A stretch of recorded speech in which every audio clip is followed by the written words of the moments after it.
Esse vídeo é somente para colocar aqui o primeiro tema da nossa escola bíblica semanal, né? Começando agora na última semana desse mês de junho de 2021, tá? Dia 24, será a primeira aula. E o tema nós vamos falar aqui sobre a adoração pagã nos solstícios, né? De inverno e de verão, tá bom? Tanto o de inverno quanto o de verão, eles são reconhecidos e comemorados também pela Igreja Católica. E queremos entender melhor como que isso foi acontecer, como iniciou, como eles faziam. Então, a gente tem que entender primeiro a seguinte situação. Solstício é o momento em que o Sol atinge a maior declinação, né?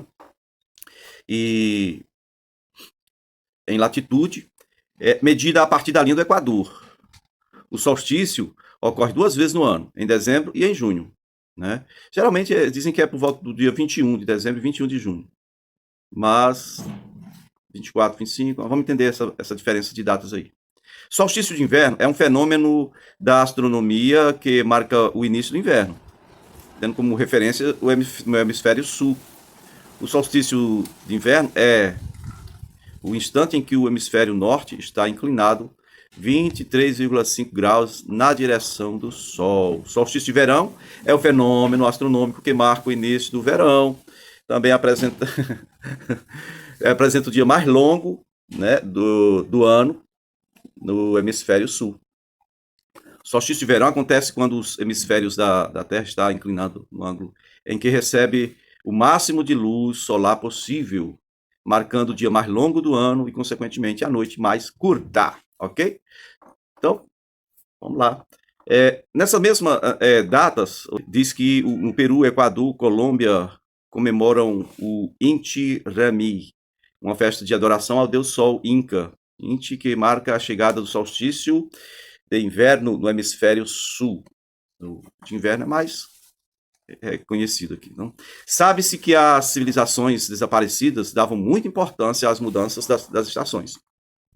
Não há registro da época pré-histórica, mas nós temos monumentos que indicam que as culturas conheciam o solstício de verão, certo? Os gregos foram os primeiros a observar assim os céus, dissecar os céus, com um objetivo científico, embora os egípcios e os babilônicos já observavam o céu para estabelecer relógios estelares, medir o tempo, para estabelecer calendários mais ou menos regulares. Mas os gregos, no período helenístico, né, conseguiram criar instrumentos avançados de observação, telescópio, né, de observação. Ok? Então, a gente precisa entender aqui primeiro o que é o solstício para a gente entender por que havia, no caso, adoração a isso. Né? Por que havia adoração a isso, a esses deuses chamados pagãos. E é um negócio que existe no mundo inteiro. Por exemplo, agora, hoje é dia 20. A primeira aula é agora dia 24 de junho. Aqui no Brasil é dia de São João. Né? Aí, no outro solstício de dezembro, 25 de dezembro 24 para 25 de dezembro eles dizem que é o Natal de Jesus. É João Batista em junho, Jesus em dezembro. Cabe na sua cabeça? Na minha não cabe, porque João Batista ele vivia dentro d'água, né, batizando pessoas, não tem nada a ver com fogueira. João Batista era chamado de Batista por causa dos batismos que ele fazia. Batista não é o nome dele, né? No caso era a atividade dele, batismo, tá? Então as pessoas associavam uma atividade que era comum a João Batista, né, ao João, no caso, e passou a ser chamado de João Batista por isso. Tá ok? Bom, tem algumas celebrações que acontecem no solstício de verão, pelo mundo inteiro. Né, eventos na Europa. E aí os portugueses trouxeram esse negócio para cá, esse negócio do São João aí, tá bom?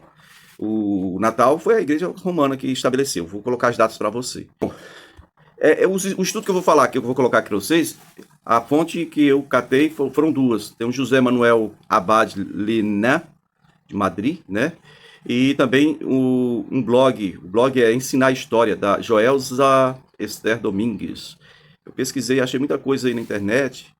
E então tentei editar para que a gente possa ter um entendimento completo e resumido. Então, veja bem, a noite de São João, que espalha festas que vão da Espanha a Portugal, da Espanha e Portugal ao Brasil, é fruto da cristianização de um rito pagão e chega ao solstício de verão no hemisfério norte.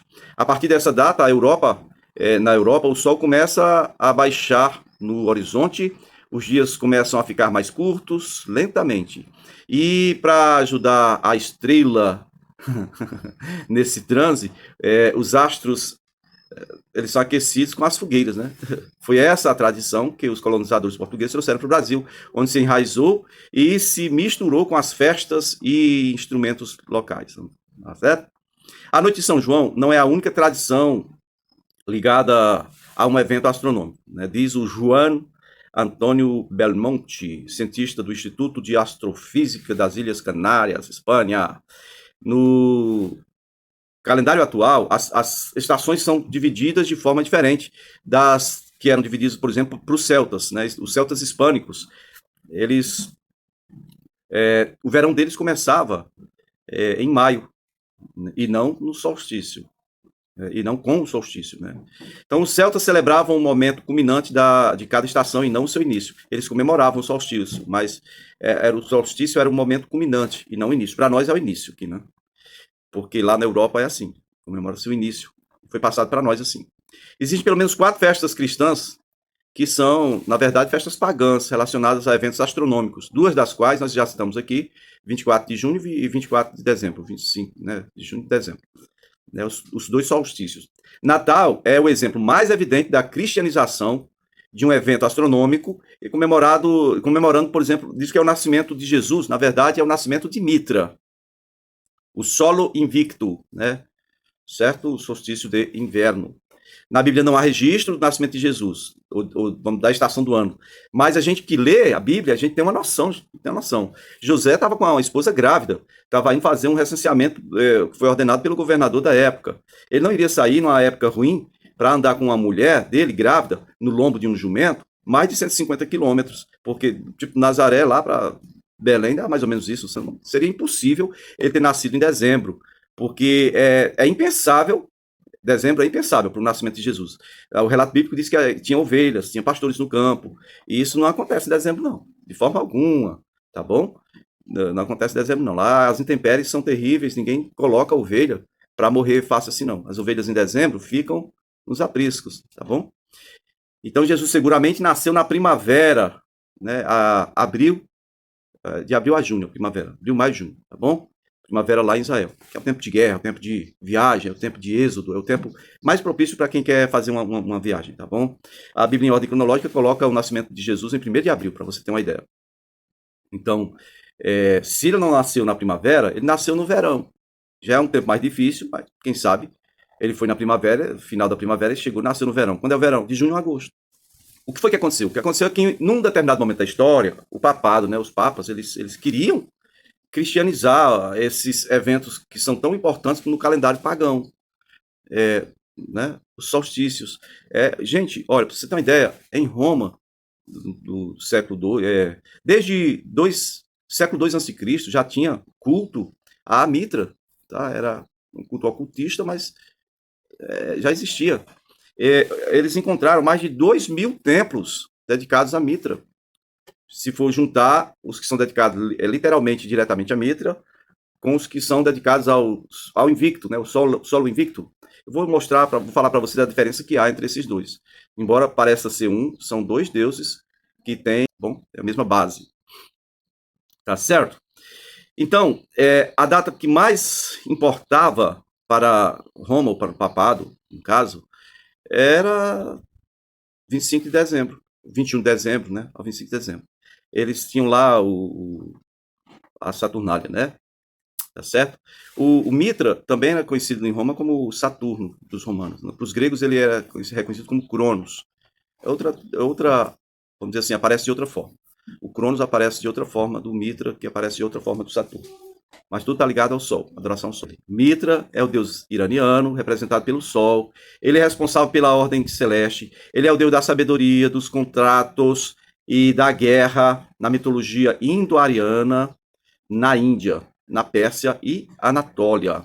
Na mitologia persa, ele representava a luz, o bem e o mundo espiritual distinto da matéria. Então, em 1400 anos, nós encontramos referências a Mitra lá na Mesopotâmia. lá na região do Abraão, tá bom? Entre os persas, ele apareceu como filho de Aura Mazda, deus do bem. Segundo as imagens dos templos e os escassos testemunhos escritos, se vê essa referência, tá bom? É isso aí, ok? Bom, o culto à Mitra era realizado em um âmbito mais particular e privado. Era um culto restrito a homens, mulheres não podiam participar, tá? Crianças também não, só homens. A homens, e era realizado em lugares subterrâneos, tipo grutas sagradas, lugares ocultos, onde o principal acontecimento era o sacrifício de um touro, que representa a lua, né?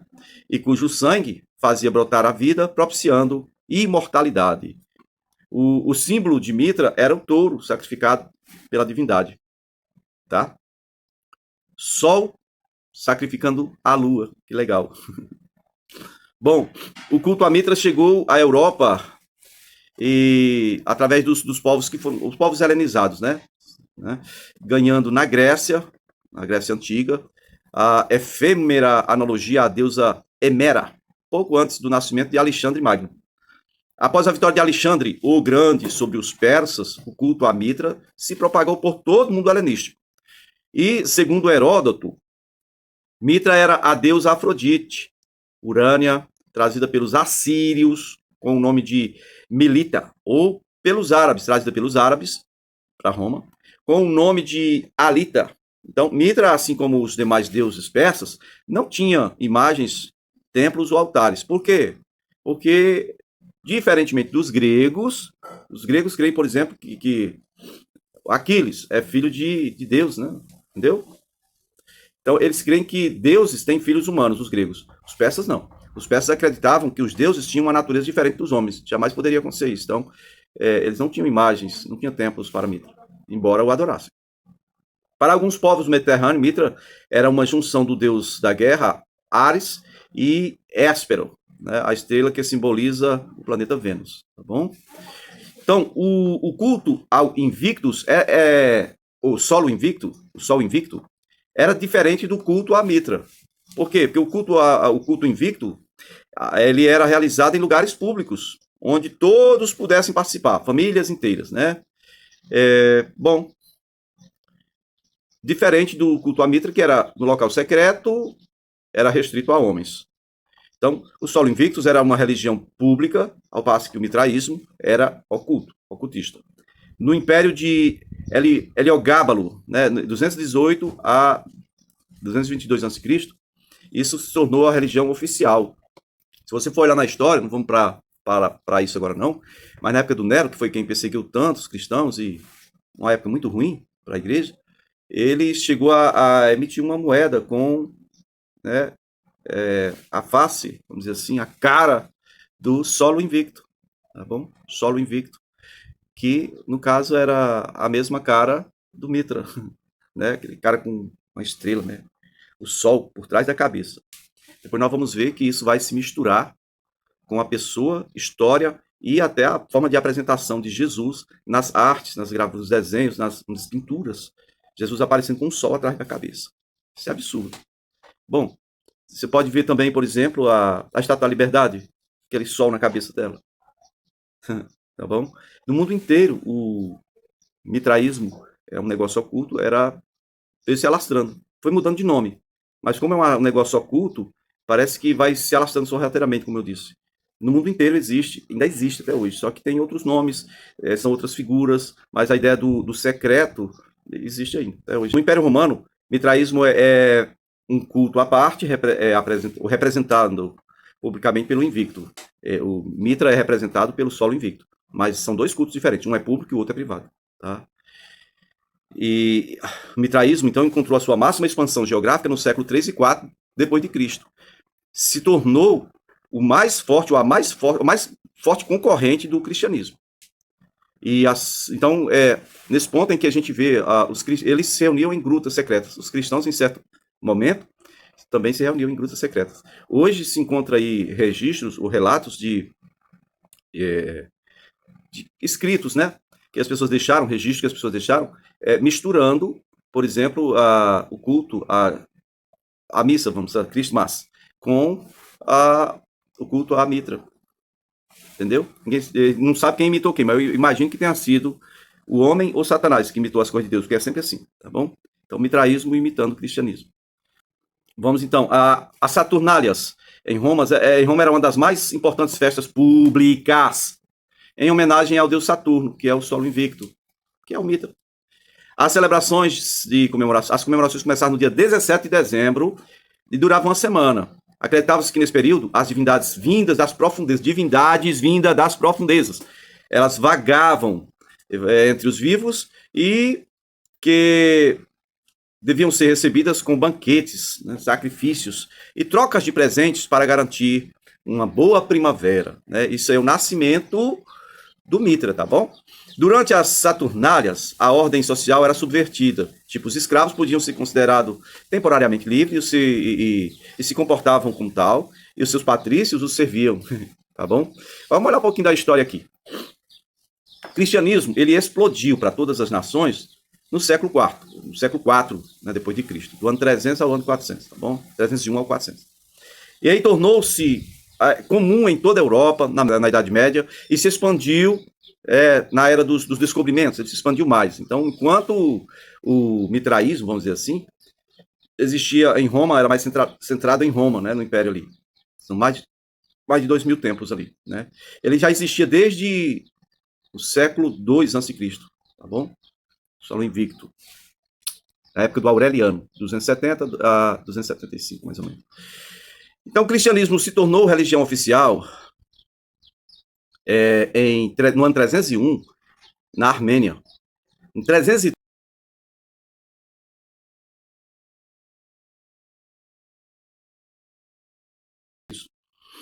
Pronto, então, só em 380 houve uma oficialização do cristianismo pelo Edito de Tessalônica, de Teodósio, e o Natal tornou-se comemoração do Império, 380 depois de Cristo.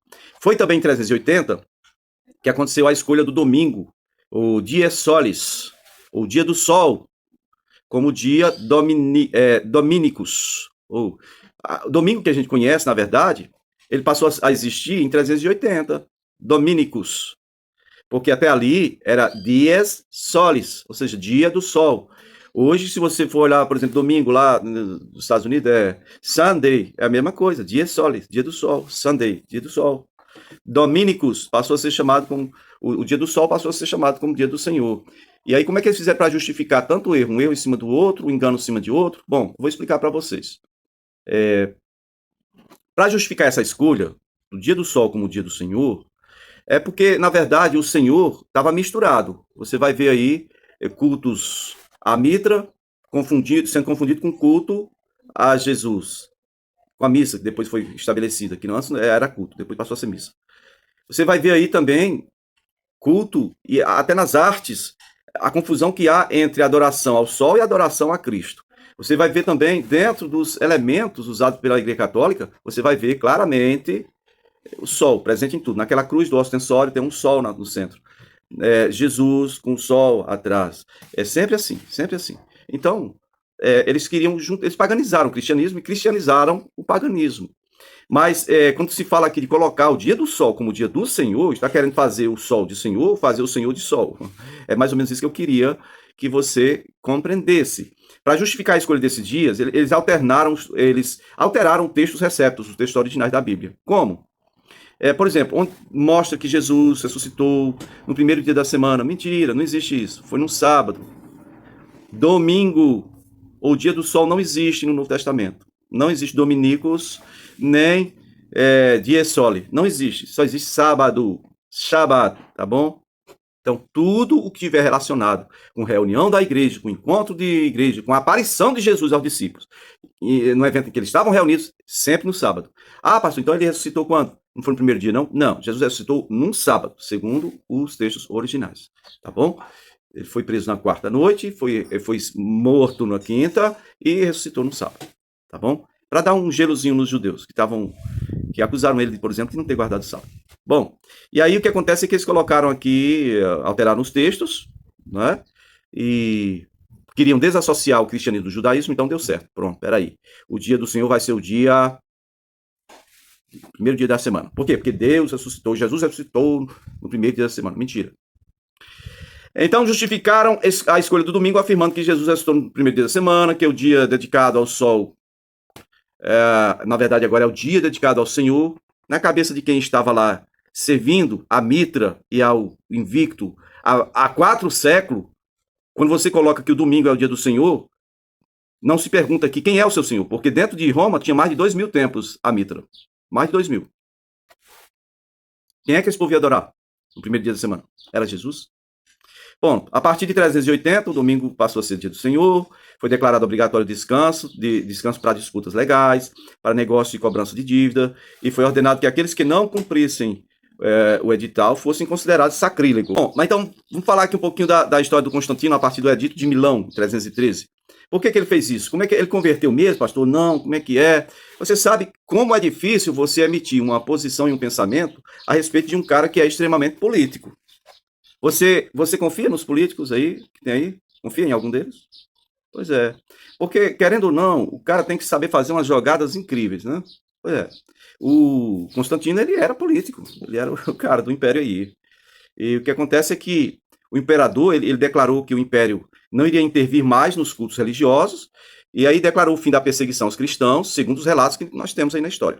Mas Constantino manteve, segundo relatos também, ele manteve o paganismo com as religiões oficiais. Ele não era nem doido de mexer no mitraísmo, que era a religião mais frequentada. O exército romano, os soldados, todos passavam por uma iniciação dentro do mitraísmo. Você viu o exército, vai lá, religião qual é? Mitraísmo. Você tem que fazer lá os 7 passos lá da iniciação, tá bom?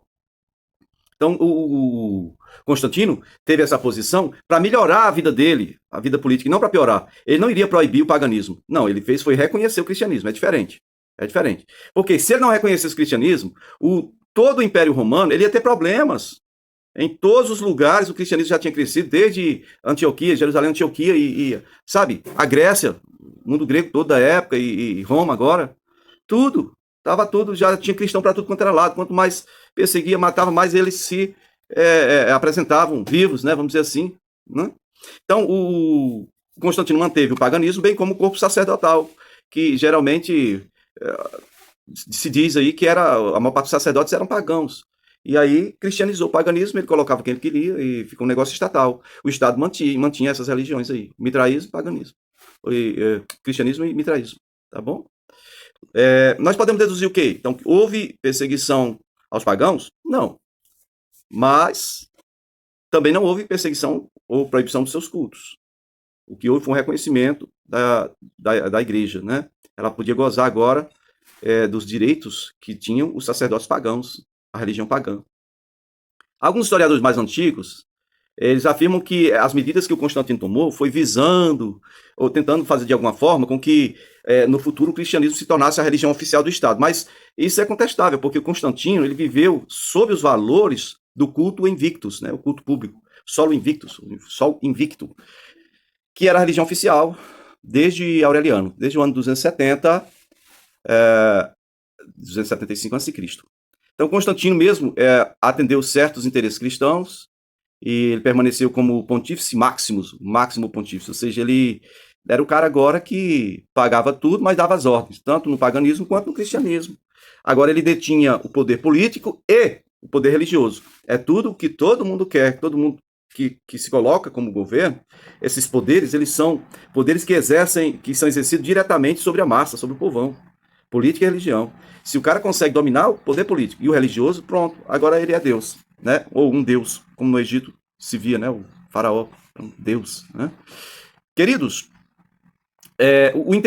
a devoção do imperador Constantino pode ter sido devido medo também, não só interesse político, mas medo porque o Império Romano naquela época, naquele século ali, na época dele, né? O Império Romano do Ocidente estava em declínio, estava se acabando, sabe, o cristianismo crescendo demais e o Império estava definhando. Então, desse modo, o cristianismo ia dar uma nova vida, né? Ia manter o Império unido, uma bandeira, cristianismo. Mas como jogar fora a outra bandeira, mitraísmo? Não tinha como. Então ele ficou com as duas, né? Segurando as duas bandeiras. Tá bom? Constantino mudou a capital do Império para Bizâncio, chamou Constantinopla, Istambul, peraí, já falei isso aqui. O Juliano, que eu falei, o último imperador não cristão, ele é da dinastia de Constantino. Ele era filho de Júlio Constâncio um cara que era meio irmão de Constantino. Então ele era sobrinho de Constantino. Ele estudou na célebre escola neoplatônica de Atenas, Grécia, né? Ele terminou seus estudos em 355, no ano 355. E ele se casou com a filha do então imperador de Roma, Constâncio II, filho do Constantino. E foi enviado a Gália. E lá ele teve problema, ele teve vitórias, né? Mas teve problema com os soldados. Os soldados queriam que ele fosse o imperador. E ele, não, que eu sou fiel. Lá no ano 360 ele aceitou. Não, eu vou ser imperador, eu vou trazer para vocês um novo ar, vocês vão respirar um ar puro, né? Ele queria garantir esperança aos seus novos soldados, aos seus liderados, né? Mas ele tinha medo que houvesse uma revolta e vão matar meu sogro. E aí tentou um acordo assim na paz, a parte lá do Oriente, né? Onde ele teve vitória na Gália. Ele queria ser o imperador de lá, mas o Constâncio II, o sogro dele, recusou o pedido pacífico do Juliano. E aí o Juliano disse, não, então vamos pro pau, vamos fazer uma guerra aí. Quando foi no ano seguinte, né, o ano 361, eles estavam indo para Roma, tá bom? Para resolver lá.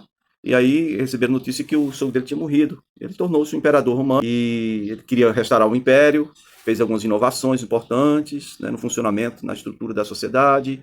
E a primeira coisa que fez foi mudar a sede do Império Romano do Ocidente para Antioquia, tá certo? Só para você entender como tudo isso veio a chegar até nós. Você hoje vai procurar qualquer arte antiga que expõe Jesus, ou alguma igreja católica que você entrar, você vai ver lá Jesus com o sol. E isso tudo foi misturado lá no início, porque um homem, por causa do poder político, ele queria o poder religioso, segurou duas bandeiras, Cristo e Mitra. Cristo e invicto, o solo invicto. Tá? A questão é, você tem alguma bandeira para segurar?